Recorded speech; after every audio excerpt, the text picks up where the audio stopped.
So they gave me 15 minutes, and most of my fellow coordinators here don't know that what I'm going to talk about next. But this winter, to cover logistics, this winter, one of the projects that I've been learning a little bit more about in the cold and in the evenings is my family has been learning to paint, actually. So yes, I did paint this picture. Don't get too excited, but it is a painting, and as I've been doing this takes a long time. It takes a lot of focus. And it struck me as I was working on this how similar art is to a grassland restoration. We're going to talk a lot about science the next couple of days and things that we've learned. But grassland restoration is also art. And so when we think about how grassland restoration mimics art, and we talk about the art of grassland restoration, these are just a few of the things that I came up with. So when we think about art, we think about the vision. By the way, this picture, anyone know where that picture is? I happened to see it and I snapped a picture of it on my way by. I'd be really surprised if someone knew it. That picture's in the Sioux Falls Airport. It's probably my favorite painting of all time. Love that photo. Anyway, it's called the Prairie Paradise. I know you can't read the thing on the bottom, but it's a really nice picture. So if you ever make it into Sioux Falls Airport, go take a look for it.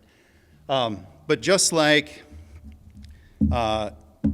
art, grassland restoration, it takes a lot of vision. It takes planning. You have to know what your end goal is. You aren't just going to start slapping seed out in a field, and you aren't just going to start throwing paint on a canvas and end up with something like this. You have to have a vision for what your end goal is.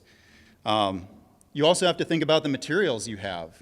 How clean is your canvas? Are you using a canvas? Maybe all you have is a napkin. Some of the soils we have in this state are pretty fragile, but some of them are pretty resilient. And so what options do you have based on what you're starting with, what your canvas is?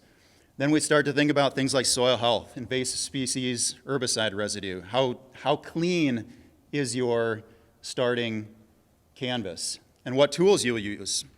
This is something this is where initially I had this revelation of how similar it is. When you're painting, you can paint with a broad brush, you can paint with a fine brush, and sometimes you're painting really, really small pieces. You're using different types of paint, different types of grass seed, forb seed, depending on what your goal is. Are you looking for a primarily native planting? Are you looking for something for pollinators? Are you looking for something that's primarily to provide you cool season forage, warm season forage? That's something you want to think about. And so we can think about that with our different tools that we use to manage our grasslands. The other thing is when you think about layers, when you think about 10 versus 20 to 40 species, and your original prairie had 100 species, you look at a picture like this, anyone want to just guess real quick how many colors are in this picture? There is a right answer. 4. 4? Thank you for being bold. Most people are trying to count them real quick so you can not be wrong. There's 24 colors in this picture. But if you look at it, you might immediately think there's more. I would, but because I painted it, I know there's 24 colors in this picture. When we think about grassland restorations, a lot of times we think about diverse plantings, and everyone has their own opinion, but right around 20 species, we start to think about a diverse native grass planting.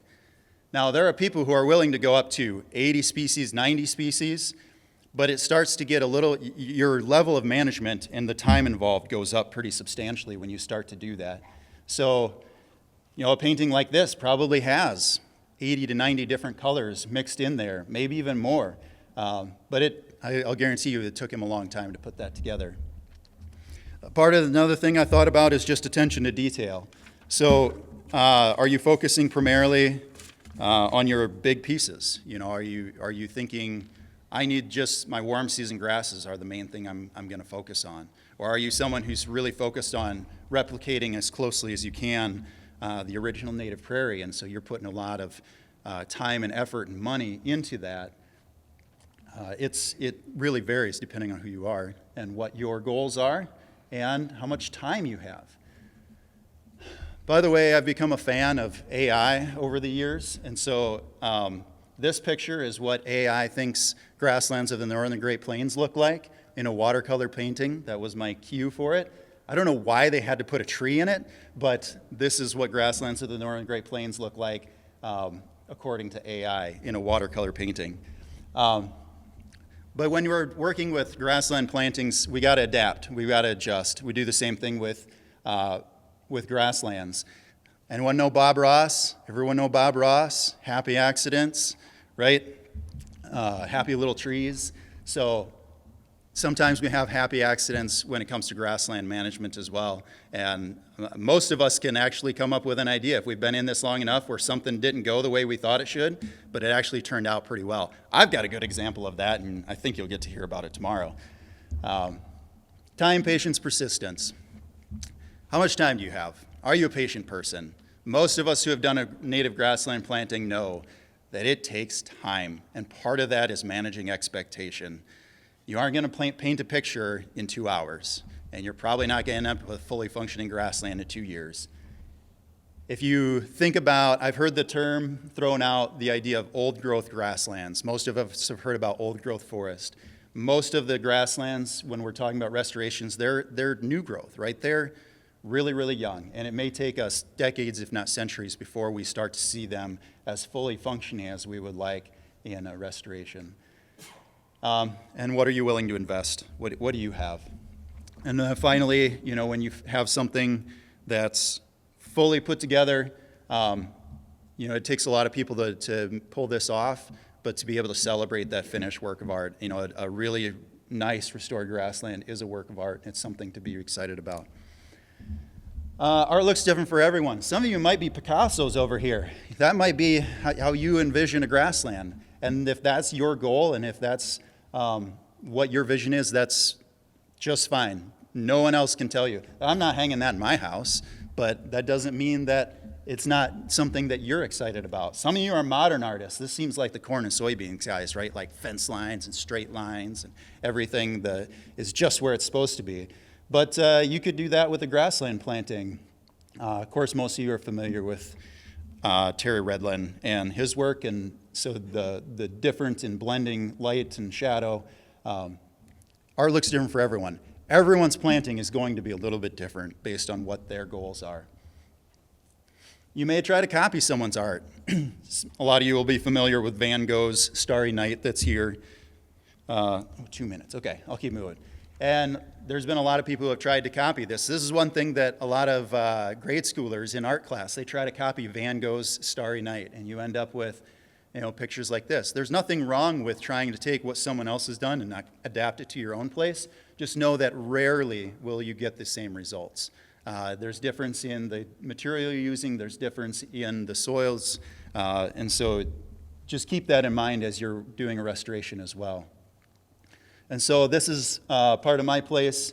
This is a place that was formerly farmed. I did not seed it back. I could not tell you, because I'm relatively new to managing it, why it looks like it does. Tremendous diversity in some of these areas, and I'm just thrilled with what it looks like after some maybe unconventional management to get this type of diversity to pop. And if I were going to try to restore that, which I'm currently working on another place, I might end up with something that looks a little bit more like what's on the right, almost more of a paint by number, if you will, type of painting. But if I can get something that starts to look as good as what's on the left there, I'll be really thrilled.